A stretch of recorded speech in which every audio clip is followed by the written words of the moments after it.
بالدعوة لله رب العالمين تطيب. أسعد قلوبا بالهداية والتقى، وانر طريقي كي أراه يطيب.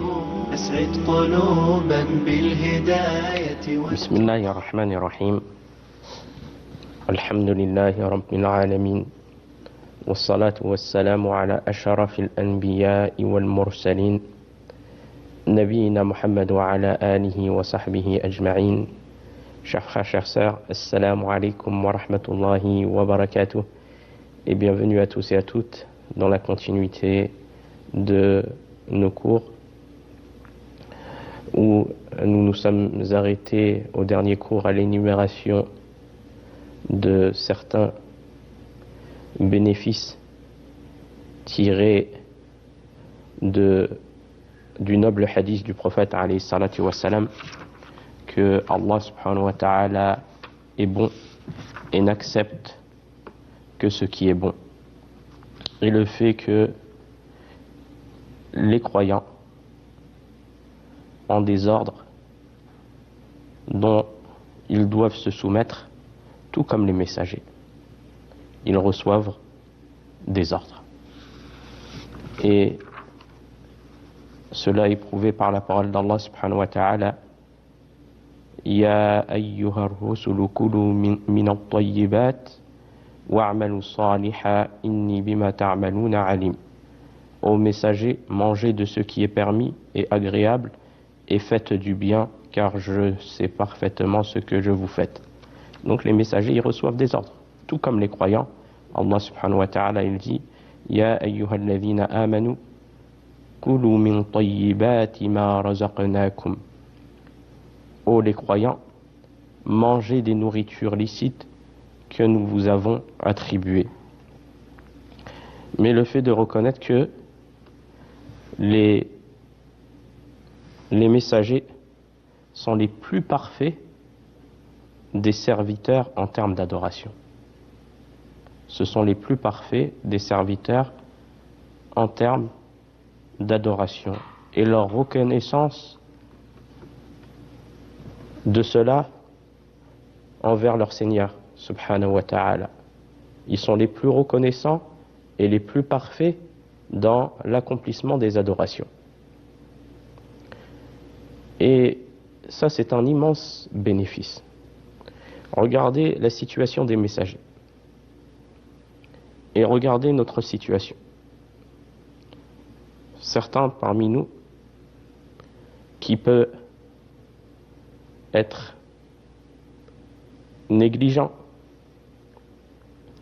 ou même être dans des désobéissances, et malgré cela avoir un ressenti d'admiration de sa personne, malgré ses nombreux manquements, que ce soit vis-à-vis des obligations religieuses, vis-à-vis des prières obligatoires par exemple. Quelle est la situation de la personne, et qu'elle soit prise d'admiration, comme si elle ressentait qu'elle était déjà promise au paradis. Et d'aller même plus loin du fait de porter des jugements sur autrui et critiquer autrui sans corriger ses propres défauts personnels. Et il n'y a pas de doute que cela est blâmable. Regardez la situation des messagers. Ils ont l'adoration la plus parfaite envers Allah subhanahu wa ta'ala. Et ce sont les plus reconnaissants. Et à l'exemple, nous avons donné cela, l'exemple du messager d'Allah sallallahu alayhi wa sallam, qui priait la nuit, alayhi salatu wa sallam, jusqu'à ce que ses pieds se fendent. Alors qu'il lui a été pardonné ses péchés passés et futurs. Regardez la parfaite adoration de notre messager, qui est un exemple de l'adoration des messagers, alayhim salam, et de leur reconnaissance envers Allah subhanahu wa ta'ala. Et qui a surpris cela, dont Aïcha s'est exclamée de cela et a été surpris de cela, comme il est venu dans le hadith, rapporté par Aïcha radiallahu anha, أن النبي صلى الله عليه وسلم كان يقوم من الليل حتى تتفطر قدماه فقالت عائشة لم تصنع هذا يا رسول الله وقد غفر الله لك ما تقدم من ذنبك وما تأخر قال أفلا أحب أن أكون عبدا شكورا فلما كثر لحمه صلى جالسا فإذا أراد أن يركع قام فقرأ ثم ركع. Ce hadith a été authentifié par l'imam al-Bukhari. Aïcha relate que le messager d'Allah sallallahu alayhi wa sallam avait l'habitude de prier la nuit jusqu'à ce que ses pieds se fendent. Aïcha lui a dit, radiyallahu anha, ô messager d'Allah, pourquoi fais-tu cela alors que tes péchés passés et futurs t'ont été pardonnés? Il lui répondit, subhanallah, n'aimerais-je pas être un serviteur reconnaissant? Authentifié par l'imam al-Bukhari. Donc voilà la situation et un exemple de la parfaite adoration des messagers, et parmi eux le meilleur des messagers alayhi salatu wassalam, qui lui a été pardonné ses péchés, à qui lui a été pardonné ses péchés passés et futurs, et qui priait de longues nuits et des prières nocturnes longues, comme il a été rapporté dans d'autres versions de hadith. Donc cela nous amène à nous à ne pas être pris d'admiration pour le peu qu'on fait. Mais si Allah a facilité à l'un d'entre nous certaines voies du bien, déjà le fait de remercier Allah subhanahu wa ta'ala de t'avoir facilité cela, et de rester modeste et d'être reconnaissant des bienfaits d'Allah sur toi. Comme une personne à qui Allah subhanahu wa ta'ala lui a facilité l'apprentissage du Coran, l'enseignement du Coran, eh bien le fait de remercier Allah subhanahu wa ta'ala et d'être modeste et de ne pas être pris d'admiration, tout comme toute autre sorte d'adoration, celui à qui Allah lui a facilité l'argent et qui la dépense nuit et jour dans les voies du bien, le fait de remercier Allah qui lui a facilité ces biens-là, cette richesse-là, et le fait de lui avoir facilité la dépense de cela dans ce qu'Allah aime et agrée, et d'être reconnaissant envers Allah, ainsi que tout autre bienfait qu'Allah peut accorder à chacun d'entre nous. Et le fait de prendre garde à porter des jugements et des critiques sur autrui, même si ces personnes ont des désobéissances. Le fait de ressentir le bienfait d'Allah qui nous a préservés de ces désobéissances.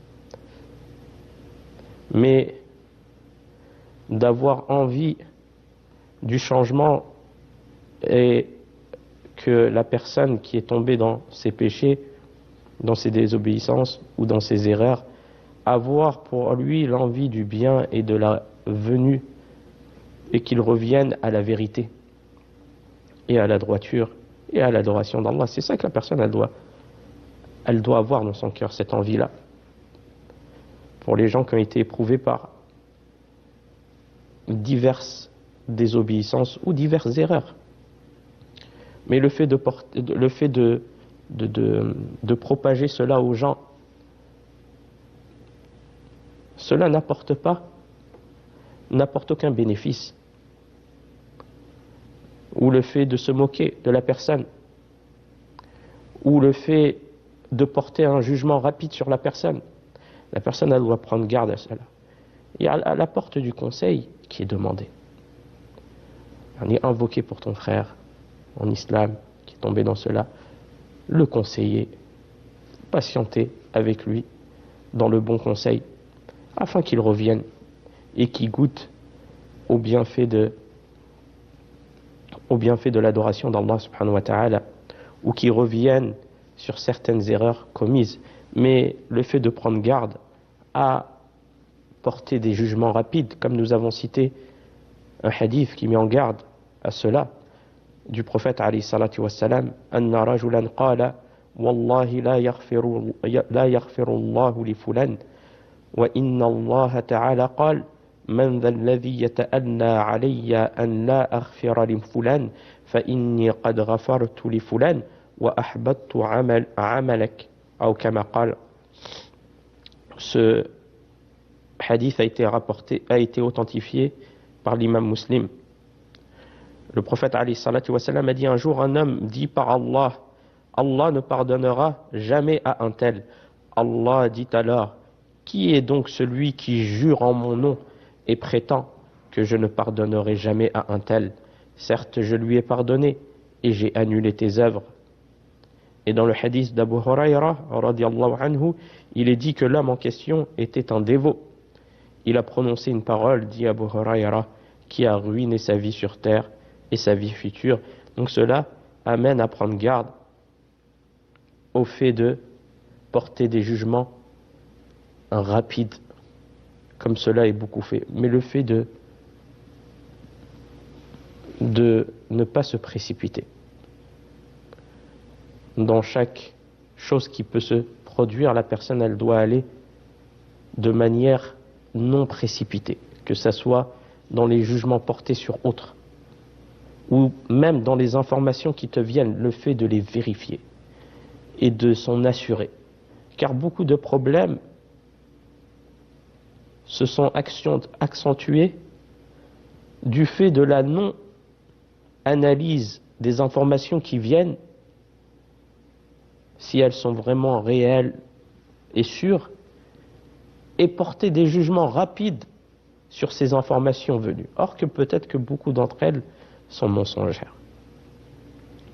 Donc, le fait de ressentir la responsabilité de porter des jugements sur autrui et de prendre garde à ces jugements rapides et précipités qui peuvent être une cause de grand mal à la personne.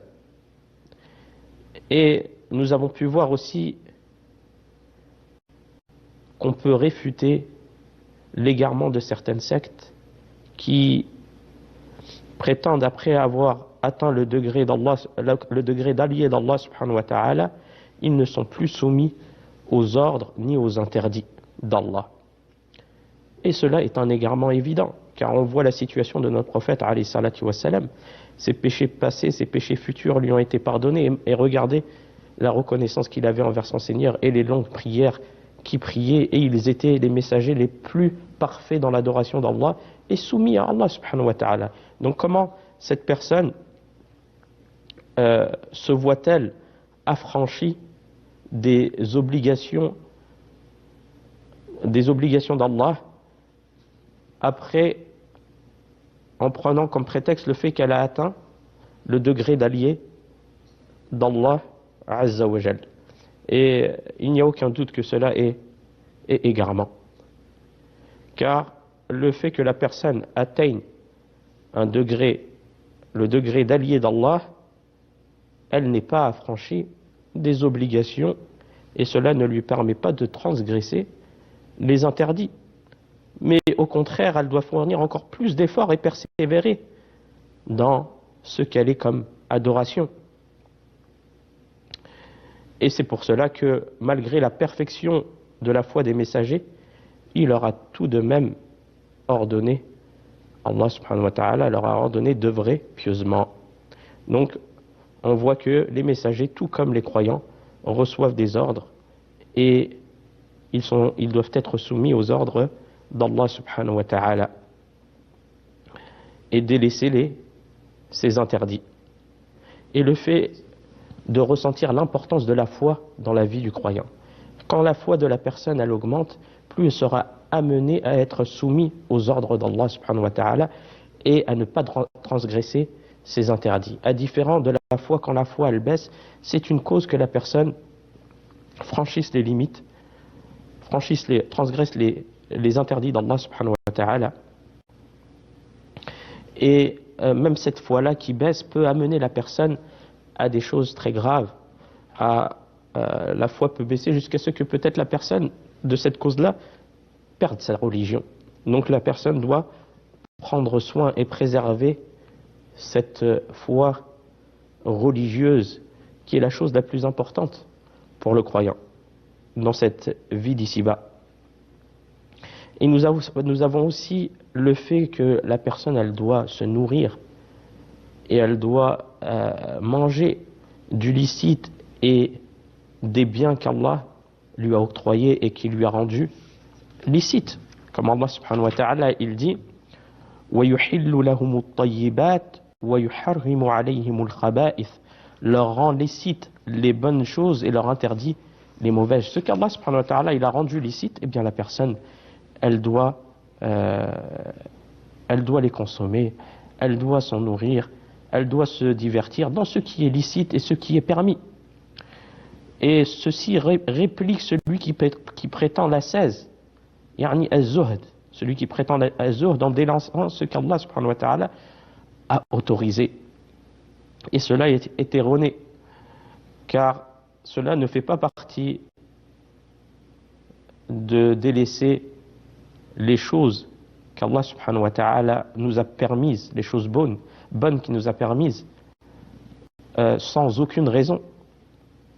Car Allah azza wa jalla, il nous a ordonné de manger des bonnes choses, c'est un ordre. Allah subhanahu wa ta'ala, il dit Ya ayyuhalladhina amanu kulu min tayyibat ma razaqnakum. Oh les croyants, mangez des nourritures licites, que nous vous avons attribuées. Mais l'ascèse, c'est le fait que tu délaisses, c'est de s'abstenir des interdits déjà dans un premier temps, et de délaisser ce qui est superflu, et aussi de délaisser ce dont il n'y a aucune utilité dans l'au-delà. Mais le prophète alayhi salatu wassalam, et c'est lui notre modèle et notre exemple, il mangeait des bonnes choses, des fruits, il mangeait des fruits alayhi salatu wassalam, de la viande, il épousait les femmes alayhi salatu wassalam et dormait et prenait ce qu'Allah subhanahu wa ta'ala lui a rendu licite et s'abstenait de ce qui lui a ordonné. Et c'est le modèle à suivre. C'est pour cela le fait de prendre garde à s'écarter de la voie du prophète alayhi salatu wassalam, comme il est venu dans un hadith عن أنس بن مالك رضي الله عنه أن نفرا من أصحاب النبي صلى الله عليه وسلم سألوا أزواج النبي صلى الله عليه وسلم عن عمله في السر فقال بعضهم لا أتزوج النساء وقال بعضهم لا آكل اللحم وقال بعضهم لا أنام على فراش وقال بعضهم أصوم فلا أفطر فبلغ ذلك رسول الله صلى الله عليه وسلم فحمد الله وأثنى عليه ثم قال ما بال أقوام يقولون كذا وكذا لكني أصلي وأنام وأصوم وأفطر وأتزوج النساء فمن رغب عن سنتي فليس مني. Ce hadith est sahih. Anas ibn Malik, qu'Allah l'agrée, relate que quelques compagnons du prophète alayhi salatu wassalam interrogèrent ses épouses qui étaient les plus proches du prophète alayhi salatu wassalam de ses œuvres en cachées, interrogèrent ses épouses au sujet des œuvres qu'il accomplissait en privé. Suite à cela, l'un d'entre eux dit, quand ils ont vu la situation du prophète alayhi salatu wassalam, suite à cela, l'un d'entre eux dit, je n'épouserai pas de femme. Un autre a dit, je mangerai plus de viande. Et un dernier dit, je ne dormirai plus sur une couche. Lorsque ces paroles parvinrent au prophète alayhi salatu wassalam, il fit les éloges d'Allah et s'exclama, qu'ont donc certaines personnes à dire de telles choses? En ce qui me concerne, je prie et je dors. Regardez la situation du prophète alayhi salatu wassalam. Je prie et je dors, je jeûne et je mange, et j'épouse des femmes. Quant à celui qui s'écarte de ma tradition, il n'est pas des miens. Donc on voit par cela que cette éminente législation est basée sur la facilité et la tolérance. Elle est basée, cette religion, sur la facilité et la tolérance. Sur le fait de satisfaire son âme Mais de quelle manière? En jouissant des bonnes choses et des plaisirs licites de ce bas monde. À partir du moment que c'est licite, cela est permis. La personne, elle peut prendre plaisir, que ce soit à la consommation du licite, tout comme dans les divertissements du licite. Mais aussi sur l'interdiction de la difficulté. La religion, elle interdit à la difficulté, de la dureté, d'être dur religieusement, et du fait de faire souffrir son âme en la privant des choses licites de ce bas monde. Allah, il l'a rendu licite. Est interdit ce qu'Allah a rendu licite. Il n'est pas permis de faire cela et d'être dur avec sa personne, son âme, sa personne, en la privant des choses licites qu'Allah subhanahu wa ta'ala a permis de ce bas monde. Ainsi, un jour, un groupe de compagnons, poussés par le désir et l'amour du bien, allèrent questionner les femmes du prophète alayhi salatu wa salam au sujet des œuvres que celui-ci effectuait en privé, celles que personne d'autre que ses épouses ne pouvait connaître lorsqu'ils prirent connaissance de cela, de la situation du prophète alayhi salatu wa salam en privé. Ils trouvèrent que c'était bien peu. Et ce parce qu'ils étaient motivés et déterminés à faire le bien. Et le prophète sallallahu alayhi wa sallam, c'est le modèle. Ils se dirent alors, les compagnons, mais que sommes-nous comparés au prophète Muhammad alayhi salatu wa salam, lui à qui Allah a pardonné ses péchés passés et futurs? En fait, ils pensaient que le prophète sallallahu alayhi wa sallam n'avait pas besoin de faire beaucoup d'efforts dans les pratiques religieuses. Là, l'un d'entre eux eut l'idée de délaisser le mariage afin de se consacrer à quoi? À l'adoration. Un autre choisit d'arrêter de manger de la viande afin de délaisser les plaisirs terrestres. Donc délaisser ce qu'Allah a autorisé. Enfin, un autre prit la décision de veiller chaque nuit afin de prier ou accomplir d'autres pratiques culturelles. Leurs paroles parvinrent alors à celui qui craignait et vénérait Allah plus qu'eux, qui est le prophète alayhi salam, et qui connaissait mieux que les états de l'âme et les commandements religieux alayhi salatu wa salam. Il prononça donc un discours dans lequel il fit les éloges d'Allah subhanahu wa ta'ala et exhorta les gens de manière générale, comme à sa noble habitude. Il les informa qu'il donnait à chaque chose et à chacun son droit, qu'il adorait Allah tout en jouissant des plaisirs terrestres. Ainsi, il priait alayhi salatu wa salam et dormait. Il jeûnait et mangeait, et il épousait des femmes. Par conséquent, celui qui s'écarte de son éminente tradition ne fait pas partie de ses adeptes, mais a plutôt emprunté le chemin des innovateurs. Donc la personne, elle doit prendre garde à la dureté et au délaissement de ce qu'Allah subhanahu wa ta'ala, de s'interdire ce qu'Allah subhanahu wa ta'ala a rendu licite à la consommation, au plaisir et toute autre chose, et prendre l'exemple du prophète alayhi salatu wa salam, à l'exemple de ce noble hadith. Wa fil khitam hadha wallahu a'lam wa sallallahu ala nabiyyina Muhammad wassalamu alaykum wa rahmatullahi wa barakatuh. وللطريق كي